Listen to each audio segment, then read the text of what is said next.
ಅಮ್ಮ ಏನಮ್ಮ ಇದೆಲ್ಲ? ಅಲ್ಲ ನೀವ್ ಇದ್ಕೊಂಡು ನಿಮ್ ಕಣ್ಣೆದುರಿಗೆ ಇದೆಲ್ಲ ನಡೀತಿದೆ ಅಂದ್ರೆ ಹೇಗಮ್ಮ ಸಾಧ್ಯ ಇದೆಲ್ಲ? ನಾವಿದನ್ನ ಕನ್ಸು ಮನಸ್ಸಲ್ಲೂ ಎಣಿಸಿರ್ಲಿಲ್ಲ. ಇದನ್ನ ನಂಬೋದಕ್ಕೆ ಸಾಧ್ಯ ಇಲ್ಲ. ಇದನ್ನೆಲ್ಲ ಹೇಗೆ ಒಪ್ಕೊಳ್ಳೋದು, ಹೇಗೆ ಅರಗಿಸ್ಕೊಳ್ಳೋದು ನಮ್ಗಂತೂ ಗೊತ್ತಾಗ್ತಿಲ್ಲ. ನಮ್ಮ ಮಗಳು ಇರೋವಾಗ್ಲೇನೆ ಅಳಿಯಂದ್ರಿಗೆ ಇನ್ನೊಂದು ಮದುವೆ ಅಂದ್ರೆ ಹೆಂಗಮ್ಮ ಇದು? ವಿಷಯ ಗೊತ್ತಾದ ತಕ್ಷಣ ಬಂದು ನಿಮ್ಮ ಹತ್ರ ಮಾತಾಡ್ಬೇಕು ಅನ್ಕೊಂಡ್ವಿ. ಆದ್ರೆ ಮಾತಲ್ಲೇ ನಮ್ಮನ್ನು ಕಟ್ಟಾಕ್ಬಿಟ್ಲು ಭೂಮಿ. ನಾವಿದನ್ನೆಲ್ಲ ಹೆಂಗ್ ಸಹಿಸ್ಕೊಳ್ಳೋದಮ್ಮ? ಹೆತ್ತವರಾದ ನಿಮ್ಮ ನೋವು ನನಗೂ ಅರ್ಥ ಆಗತ್ತೆ. ಆದ್ರೆ ಏನ್ ಮಾಡೋದು, ಸಮಯ ಸಂದರ್ಭ ಆಗಿತ್ತು. ಏನು ಮಾಡೋಕ್ಕಾಗಲ್ಲ. ಪರಿಸ್ಥಿತಿ ಮುಂದೆ ನಾವೆಲ್ಲ ಕೈ ಕಟ್ಕೊಂಡು ನಿಲ್ಲೋ ಥರ ಆಗೋಯ್ತು. ನಾವೆಲ್ಲರೂ ಅಸಹಾಯಕರಾಗ್ಬಿಟ್ವಿ. ನಮಗೆ ಬೇರೆ ದಾರಿನೇ ಇರಲಿಲ್ಲ. ಮನೆ ಅಂದಮೇಲೆ ನಾವೆಲ್ಲನೂ ನೋಡ್ಬೇಕಾಗತ್ತಲ್ವಾ? ಎಲ್ರಿಗೂ ಒಳ್ಳೇದೇ ಆಗೋ ಅಂಥ ನಿರ್ಧಾರ ತಗೋಬೇಕಾಗತ್ತೆ. ಹಿರಿ ಮಗನಿಗೆ ಮಕ್ಕಳಾಗಲಿಲ್ಲ ಅಂದರೆ ಕಿರಿ ಮಕ್ಕಳಿಗೂ ಮಕ್ಕಳಾಗಲ್ವಂತೆ. ಅಂದಾಗ ನಾವೇನಾದರೂ ಒಂದು ನಿರ್ಧಾರ ಮಾಡಬೇಕಲ್ವಾ? ಯಾಕೆಂದರೆ ಇದು ನಮ್ಮ ಮನೆತನದ ಅಳಿವು ಉಳಿವಿನ ಪ್ರಶ್ನೆ ಅಲ್ವಾ? ಹೀಗಾಗೋಯ್ತಲ್ಲ ಅಂತ ನನಗೂ ನೋವಿದೆ. ನಾವೇನು ಇದನ್ನು ಸಂತೋಷದಿಂದ ಮಾಡ್ತಾ ಇಲ್ಲ, ಅನಿವಾರ್ಯ, ವಿಧಿ ಇಲ್ಲದೆ ಮಾಡ್ತಾ ಇದ್ದೀವಿ. ನನ್ನ ಮೊಮ್ಮಗ ಇಷ್ಟು ದೊಡ್ಡ ಸಾಮ್ರಾಜ್ಯನ ಕಟ್ಟಿ ಬೆಳೆಸಿದ್ದಾನೆ. ಅದು ನಮ್ಮ ತಲೆಗೆ ಕೊನೆ ಆಗುತ್ತೆ ಅಂದರೆ ನೋಡಿಕೊಂಡು ಹೇಗೆ ಸುಮ್ಮನೆ ಕೂರಕ್ಕಾಗುತ್ತೆ ಹೇಳಿ? ಈಗ ನೀವೇ ಹೇಳಿ, ಒಂದು ವೇಳೆ ನನ್ನ ಜಾಗದಲ್ಲಿ ನೀವಿದ್ದಿದ್ರೆ ಆಗ ನೀವೇನು ಮಾಡ್ತಿದ್ರಿ? ಉತ್ತರ ಕೊಡೋದಕ್ಕೆ ಕಷ್ಟ ಆಗ್ತಾ ಇದೆ ಅಲ್ವಾ? ನಾವು ಇದೇ ರೀತಿ ಸಂದಿಗ್ಧ ಪರಿಸ್ಥಿತಿನಲ್ಲಿ ಸಿಕ್ಕಾಕೊಂಡಿದ್ವಿ. ಎಲ್ಲರೂ ಒದ್ದಾಡಿ ಹೋಗ್ಬಿಟ್ವಿ. ಮುಂದೇನ್ ಮಾಡೋದು, ಏನ್ ಗತಿ ಅಂತ ದಿಕ್ಕೆ ತೋಚ್ದಂಗೆ ಆಗೋಯ್ತು. ಈಗೇನು ನಾವು ನಿರ್ಧಾರ ಮಾಡಿದೀವಲ್ಲ, ಆ ನಿರ್ಧಾರ ಸುಲಭವಾಗಿ ಆಗಿಲ್ಲ.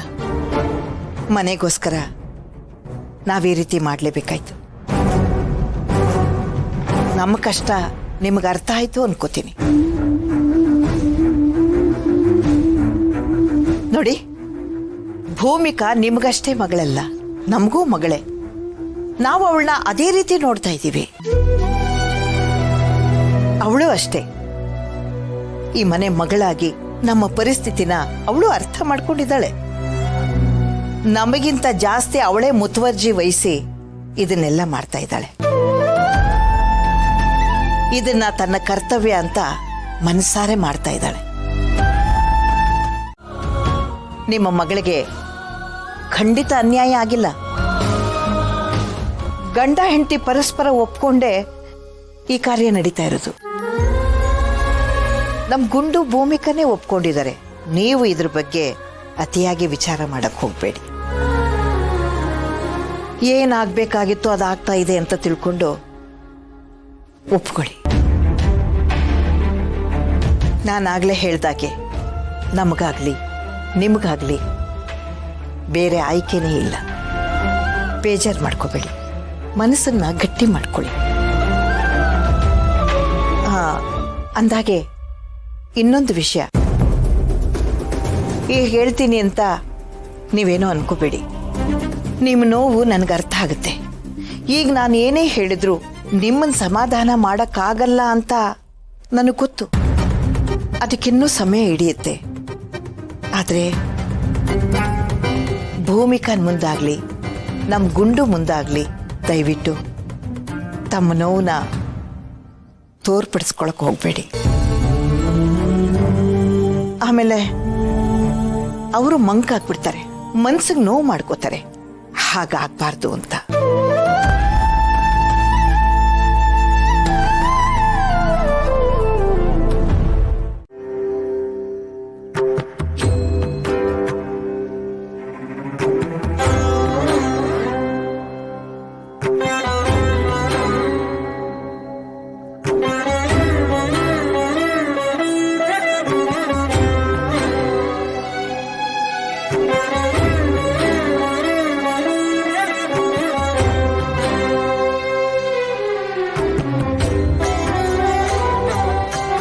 वक्रतुंड महाकाय सूर्यकोटे समप्रभः निर्विघ्नं कुरु मे देव सर्वकार्येषु सर्वदा।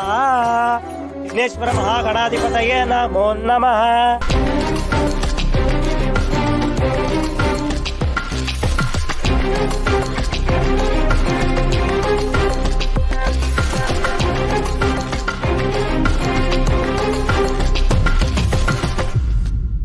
ಜೈ ಬ್ರೋ, ಬಿಗ್ ಬ್ರೋನ ಈ ಥರ ನೋಡೋದಕ್ಕೆ ಮನ್ಸಿಗೆ ತುಂಬಾ ಬೇಜಾರಾಗತ್ತೆ.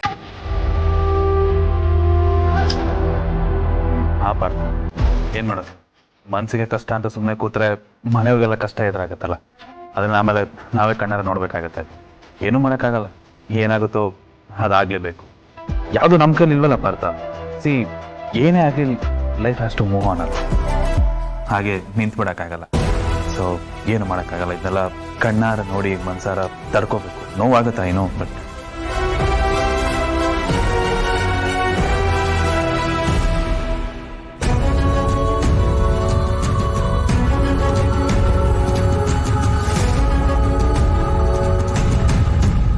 ಮದುಮಗಳನ್ನ ಕರ್ಕೊಂಡು ಬನ್ನಿ.